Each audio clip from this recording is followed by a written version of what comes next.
orang-orang Indonesia tidak boleh menjadi budak di tanah Indonesia. Artinya semua orang yang non pribumi lah gampangannya ya, barangkali itu disebut melecak kelas nomor 6. Tapi kemudian ketika Belanda membuat politik etis kebijakan bahwa pribumi itu dijadikan kelas nomor 3. Kelas nomor 1 Eropa. Assalamualaikum warahmatullahi wabarakatuh. Salam jumpa, salam sejahtera untuk Anda semua. Salam persaudaraan dari kami Al9 Channel. Sahabat-sahabatku sekalian, saya akan memutarkan potongan video ceramah dari Kiai Haji Imaduddin Usman Al-Bantani yang nampaknya beliau ingin membangkitkan gairah nasionalisme kita yang pada masa lalu kita ini, bangsa kita ini sudah dicatat oleh penulis dunia sebagai bangsa yang besar. Tetapi belakangan hal itu nampaknya mulai terkikis. Kita seringkali membangga-banggakan orang luar. Bukan salah kita membanggakan, tetapi merendahkan diri kita sendiri itu yang perlu digarisbawahi. Kita simak.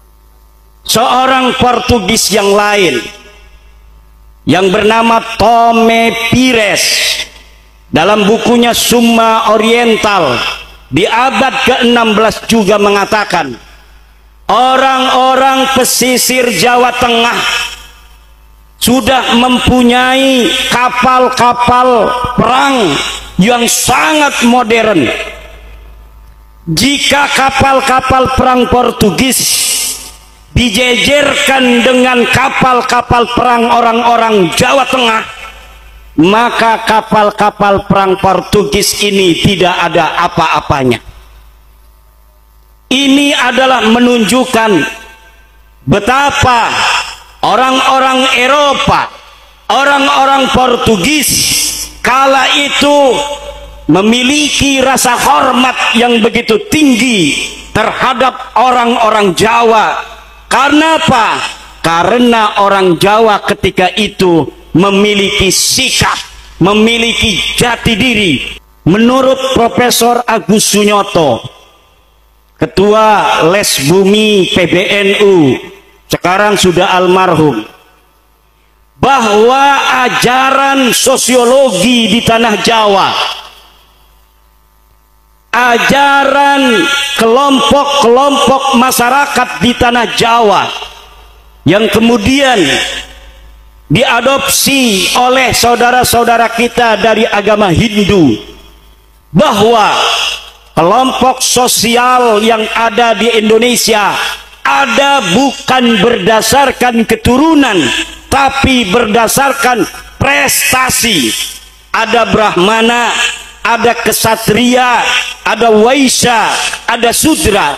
Ini bukan kasta, tapi ini disebut oleh orang-orang Jawa masa lalu dengan catur warna. Dan bukan berdasarkan keturunan, tapi berdasarkan prestasi, pilihan-pilihan hidup, kesemangatan dalam menggapai cita-cita.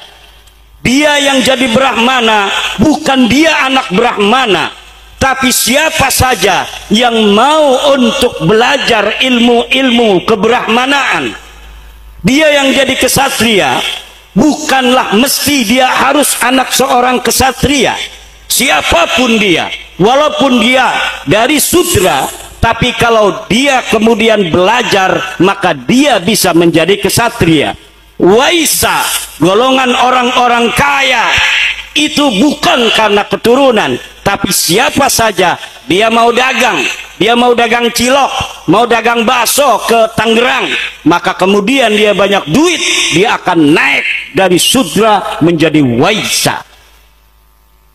Menurut Profesor Agus Sunyoto, bahwa yang demikian itu bukan hanya ada di dalam ajaran saudara-saudara kita agama Hindu, tetapi juga jauh dari ajaran nenek moyang kita orang Jawa, di mana siapa saja bisa jadi Brahmana, siapa saja bisa menjadi kesatria. Kalau dari golongan Sudra, buruh, tani, dia mau belajar ilmu-ilmu pemerintahan, maka dia bisa menjadi kesatria. Kalau anak Sudra, dia mau belajar ilmu-ilmu keagamaan, maka dia bisa menjadi Brahmana. Kalau dia banyak duitnya, siapapun dia, maka dia disebut daripada golongan Waisya. Kalaulah ajaran seperti ini dari leluhur kita, maka ajaran ini adalah sesuai dengan konsep Islam. Inna akramakum indallahi atqakum.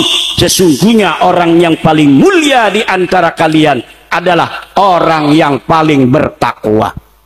Kemuliaan menurut leluhur kita itu diukur dari ketidakmauannya terhadap harta kekayaan. Semakin dia menjauh dari kekayaan, maka derajatnya di depan masyarakat akan semakin tinggi. Kenapa Brahmana begitu mulia? Disebut ranking pertama dalam strata sosial nenek moyang kita zaman dulu, karena Brahmana sama sekali tidak punya harta, tidak punya rumah. Kadang-kadang dia bertapa di goa, menjalankan ritual-ritual spiritual. Kemudian yang kedua, siapa? Kesatria. Kesatria tidak punya kekayaan, tetapi hidupnya dijamin oleh negara. Kesatria dari mulai raja, dari mulai patih, tumenggung, bupati, dalam tatarannya dia sebenarnya tidak boleh mempunyai kekayaan, hidupnya dijamin oleh negara. Kenapa dia itu mulia menjadi strata kedua? Karena dia tidak punya kekayaan, tetapi hidupnya dijamin oleh negara. Nah, demikian sahabat-sahabatku sekalian, mungkin sebagian Anda sudah menyimak, karena ini juga sudah beredar di sejumlah kanal YouTube ya, dan saya hanya memberikan beberapa bagiannya saja ya, dan beliau nampaknya ingin melanjutkan perjuangan Kiai Haji Agus Sunyuto di dalam mengembalikan gairah nasionalisme kita, di dalam menyampaikan kebesaran bangsa kita di masa lalu. Ini ada kaitannya pula kalau saya ngaji sama Kiai Agus dulu, ngaji sejarah ya. Kenapa sebaran Islam di Nusantara yang sudah masuk sejak abad Nabi, katakanlah demikian, kalau kita menghitung dari Ratu Sima, itu jauh sekali baru berkembang, yakni sekitar 700 tahun ya, di masa Wali Songo. Hal itu terjadi antara lain menurut Kiai Agus secara teoritik ini karena kita pertama sudah besar dan kita memiliki tingkatan-tingkatan sosial yang berlaku di masyarakat Nusantara sebagaimana yang beliau tulis sendiri dalam buku Atlas Wali Songo ini ya. Ini tingkatan-tingkatan atau strata sosial yang silahkan siapa saja yang bisa menjadi bagian-bagian dari golongan sosial itu.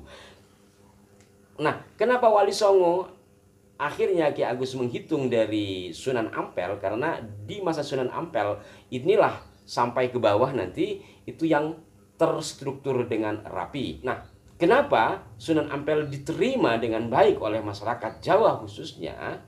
Karena beliau bukan orang rendahan. Kalau yang lain-lain teorinya kan datang melalui perdagangan dan sebagainya. Itu kan menjadi kelas kelas Waisya bahkan Sudra ya. Sementara Sunan Ampel datang beliau sebagai ksatria, beliau sebagai warga atau keluarga besar dari kerajaan Majapahit, karena ibu Sunan Ampel kan merupakan bibi dari istri Brawijaya. Bahkan menurut Ki Agus, nenek Sunan Ampel itu sendiri berdarah Kediri, artinya terah dari kerajaan Kediri, walaupun tentu bapak beliau berasal dari Samarkand. Nah, karena beliau datang sebagai kesatria dan beliau ahli agama atau Brahmana dalam istilah pada saat itu, maka dakwah Sunan Ampel mudah diterima. Ini teori yang ditawarkan oleh Ki Agus dan nampaknya ini lebih logis. Saya akan membacakan beberapa tingkatan strata yang silahkan siapapun bisa melakukan pada masa itu. Yang pertama adalah Brahmana ya, ini umum. Golongan rohaniawan atau keagamaan yang ditandai dengan gelar-gelar khusus seperti Acarya, Brahmana, Risi, Wiku, Pandito, Ajar, Kiai. Dan kemudian kelas kedua adalah, urutan yang kedua adalah Ksatria, golongan menak penguasa negara yang ditandai penggunaan gelar khusus seperti Bre, Arya, Rakian, dan seterusnya. Kemudian Waisya. Waisya adalah golongan karya dalam yang penuh perhitungan, tekun, terampil, hemat, cermat, kemampuan pengelolaan aset kepemilikan, sehingga kaum Waisya hampir identik dengan kaum pedagang atau pembisnis. Kemudian Sudra adalah golongan karya yang bisa hendak melaksanakan profesinya sepenuhnya mengandalkan kekuatan jasmania, ketaatan, kepolosan, keluguan, serta bakat ketekunannya. Tugas utamanya adalah berkaitan langsung dengan tugas-tugas memakmurkan masyarakat, negara, dan umat manusia atas petunjuk-petunjuk golongan karya di atasnya, seperti menjadi buruh, tukang, pekerja kasar, petani, pelayan, nelayan, penjaga, dan lain-lain. Kemudian Candala. Ini golongan yang kelima. Candala merupakan anak dari perkawinan campuran antara laki-laki dalam kurung golongan Sudra dengan wanita dalam kurung dari ketiga golongan lainnya, Brahmana, Ksatria, dan Waisya, sehingga sang anak mempunyai status yang lebih rendah dari ayahnya. Kemudian Mlecha. Yang keenam, Mlecha semua bangsa di luar Arya tanpa memandang bahasa dan warna kulit, yaitu para pedagang-pedagang asing, Arab, Cina, India, Campa, Siam, dan lain-lain. Itu masuk Mlecha, artinya semua orang yang non pribumi lah gampangannya ya barangkali, itu disebut Mlecha, kelas nomor 6. Sementara kelas nomor 7 Tuja, atau ada yang membaca Tuja, itu adalah golongan yang merugikan masyarakat seperti pencuri dan sebagainya.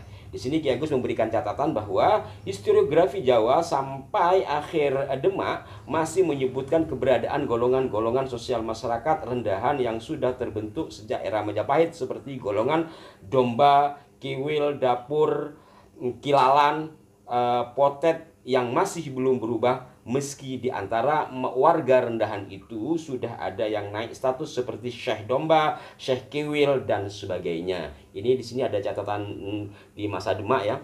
Di masa Demak ini hanya penyebutan istilahnya yang berbeda. Ada yang disebut Kiai, Kiai Ageng, dan seterusnya. Intinya sahabat-sahabatku sekalian, ini penting untuk kita ketahui semua bahwa memang bangsa ini adalah bangsa besar. Tetapi kemudian ketika Belanda membuat politik etis, kebijakan yang pengkelas-kelasannya itu kemudian secara umum kita ketahui bahwa pribumi itu dijadikan kelas nomor 3. Kelas nomor 1 Eropa, kulit putih. Kedua adalah Timur Jawa atau Timur Asing. Timur Jawa, Timur Asing itu terdiri dari orang-orang India, Cina, Arab.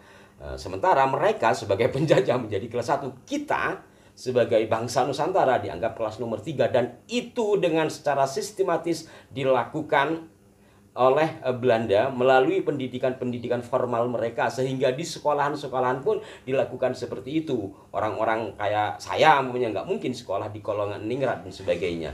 Ini yang nampaknya sampai hari ini itu masih membekas di sebagian orang kita.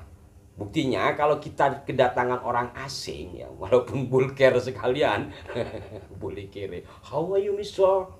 Padahal dia sendiri nggak pernah belajar Jawa kan, tapi kita dengan hormatnya, dan biasanya secara umum orang menganggap dia tuh orang hebat.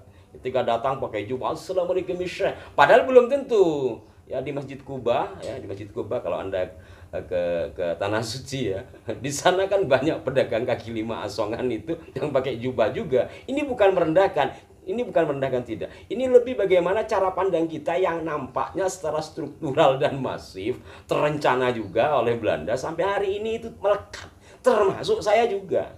Jadi susah untuk menghilangkan itu. Maka dari apa yang disampaikan oleh Kiai Mahaduddin Usman tadi, mudah-mudahan menjadi pemicu semangat kita, dan bukan untuk merendahkan yang lain. Tetap pada ujungnya adalah inna akramakum indallahi atqakum, sebagaimana ayat ini tadi dibaca juga oleh Kiai Mat. Salam hormat buat semuanya. Mudah-mudahan kita semua selalu bergandeng tangan menuju kebaikan. Mohon maaf jika ada kekeliruan. Sampai jumpa. Wassalamualaikum warahmatullahi wabarakatuh.